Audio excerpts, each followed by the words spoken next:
हाय नमस्तुभ्यम दोस्तों। इस चल सृष्टि में जहाँ कहीं भी शिवलिंग है, चाहे वह छोटे शिवलिंग हो या विशाल, उन सभी में भगवान शिव इस महाशिवरात्रि के दिन दिव्य रूपों में समाहित हो जाते हैं और अपने भक्तों की पूजा स्वीकार करते हैं। भगवान श्री हरि विष्णु जी को भी महाशिवरात्रि का दिन अत्यंत प्रिय है। मैं निशा रानी आपके अपने चैनल भव्य की आस्था पर आप सभी का स्वागत करती हूँ। आज मैं आपको वेद ऋषि श्री वेद व्यास जी द्वारा रचित शिव महापुराण में वर्णित दिव्य ज्ञान के माध्यम से हिंदू धर्म में मनाए जाने वाले एक पवित्र पर्व महाशिवरात्रि के बारे में कुछ जानकारी देने जा रही हूँ।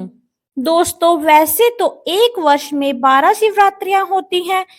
प्रत्येक मास की कृष्ण पक्ष की चतुर्दशी तिथि को महाशिवरात्रि मनाई जाती है, लेकिन फाल्गुन मास में पड़ने वाली कृष्ण पक्ष की चतुर्दशी को आने वाली शिवरात्रि को महाशिवरात्रि के नाम से जाना जाता है। वास्तव में हिंदू धर्म में महाशिवरात्रि के पावन पर्व को लेकर अलग अलग मान्यताएं हैं।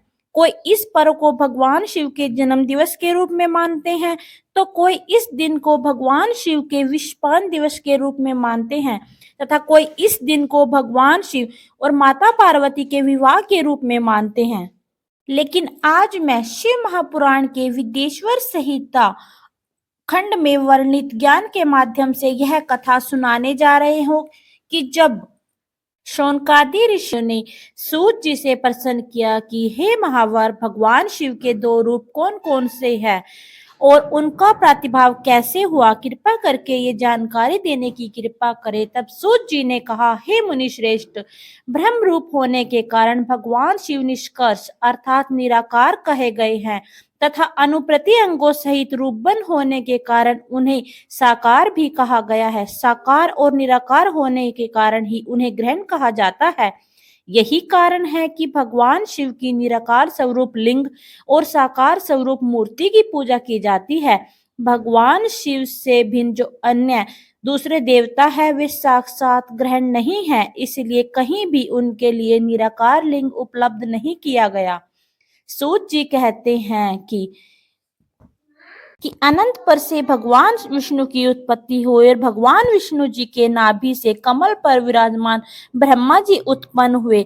उस ब्रह्मा ने सृष्टि के निर्माण का दायित्व संभाला और भगवान श्री हरि विष्णु जी को सृष्टि का पालनहार बनाया और स्वयं ब्रह्मा जी की माथे के मध्य भाग से उत्पन्न होकर रुद्र रूप धारण किया और सृष्टि के संचालक के रूप में स्थापित हुए। इस प्रकार उस अनंत पर ब्रह्म से 3 देवों की उत्पत्ति हुई, जिन्हें त्रिदेव कहा जाता है। सूत जी शौनकादि ऋषियों को बताते हैं और सूत जी कहते हैं, हे मुनि श्रेष्ठो, एक बार भगवान विष्णु और ब्रह्मदेव में कार्य शक्ति को लेकर विवाद हो गया। उस विवाद से समस्त देवता भयभीत और चिंतित और अत्यंत व्याकुल हो गए। फिर चिंता मगन समस्त देवताओं ने दिव्य कैलाश शिखर पर जाकर इस विषय को लेकर भगवान चंद्रमौली चंद्रशेखर महादेव का स्मरण किया। देवताओं की प्रार्थना से प्रसन्न होकर भगवान महादेव ने ब्रह्मा और भगवान विष्णु के विवाह स्थल के बीच में निराकार तथा आदि अंत रहित एक भीषण अग्निस्तंभ रूप में स्वयं को प्राकृतिक किया। यह स्तंभ करोड़ सूर्यों के तेज से भी अधिक ज्योतिर्मय था। तदंतर ब्रह्मा विष्णु और दोनों उस स्तंभ की ऊंचाई और गहराई ठानने की चेष्टा की गई। श्री ब्रह्मा उस स्तंभ का ऊपरी छोर देखने के लिए गए और विष्णु जी निचली छोर का पता लगाने के लिए गए, परंतु दोनों ही उस स्तंभ का अंत आदि का पता नहीं लगा पाए। तदंतर वे दोनों ब्रह्मदेव और श्री विष्णु भगवान शंकर को प्रणाम करके दोनों हाथ जोड़कर उनके दाएं बाएं भाग में चुपचाप खड़े हो जाते हैं।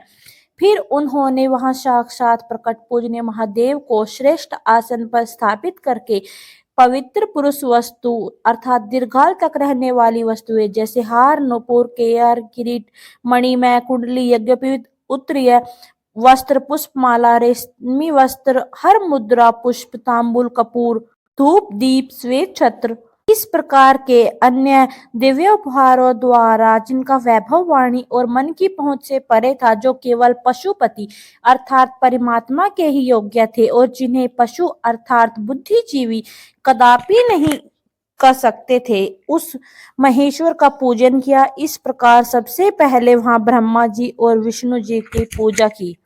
इससे प्रसन्न होकर भगवान शिव ने अपने आरंभ और अंत रहित ज्योतिर्मय लिंग स्वरूप को अत्यंत छोटा किया और वहां नर्म भाव से खड़े हुए उन दोनों देवताओं से मुस्कुराकर कहा, हे पुत्रों, आज का दिन एक महान दिन है। आज के दिन तुम्हारे द्वारा मेरी निराकार और साकार रूप में जो पूजा हुई है, उससे मैं तुम दोनों पर अत्यंत प्रसन्न हूँ। इसी कारण यह दिन परम पवित्र और महान से महानतम होगा। आज की यह तिथि महाशिवरात्रि के नाम से विख्यात होकर मेरे लिए परम प्रिय होगी। महाशिवरात्रि की इस तिथि को मैं विशेष रूप से लिंग में समाहित रहूंगा, भक्तों की पूजा अर्चना वंदना स्वीकार करूंगा। जो भी भक्तगण सच्चे भाव से इसका दर्शन स्पर्श और पूजन करेंगे, उनकी हर प्रकार की मनोकामनाएं पूर्ण होगी। वे संतान धन वैभव से परिपूर्ण होकर समस्त संसारिक सुखों को भोगते हुए मोक्ष को प्राप्त होंगे। इस प्रकार तभी से शिवरात्रि का यह पावन पर्व मनाया जाता है। इस दिन सभी भक्तगण सच्चे मन से भगवान शिव की पूजा अर्चना वंदना करते हैं, शिवलिंग पर दूध जल आदि चढ़ाते हैं, फल फूल बेलपत्र धतूरा इत्यादि तथा मिष्ठान अर्पित करते हैं और चंदन का लेपन लगाकर धूप दीप प्रज्वलित करते हैं। इससे भगवान अत्यंत प्रसन्न होते हैं और अपने भक्तों की समस्त मनोकामनाओं को पूर्ण कर देते हैं। इसके साथ ही उन्हें सुख सौभाग्य प्रदान करते हैं, उनके रोजगार कारोबार में वृद्धि करते हैं, उसके जीवन में आने वाली समस्त बाधाओं को दूर करके सफलता के द्वार अपने भक्तों के लिए खोल देते हैं। तो दोस्तों, यह थी हिंदू धर्म में मनाए जाने वाले एक पवित्र पर्व महाशिवरात्रि के बारे में एक छोटी सी जानकारी अच्छी लगी तो वीडियो को लाइक और चैनल को सब्सक्राइब जरूर करें। फिर मिलेंगे एक नई वीडियो के साथ, तब तक के लिए नमस्कार, श्री शिवाय नमस्तुभ्यम दोस्तों।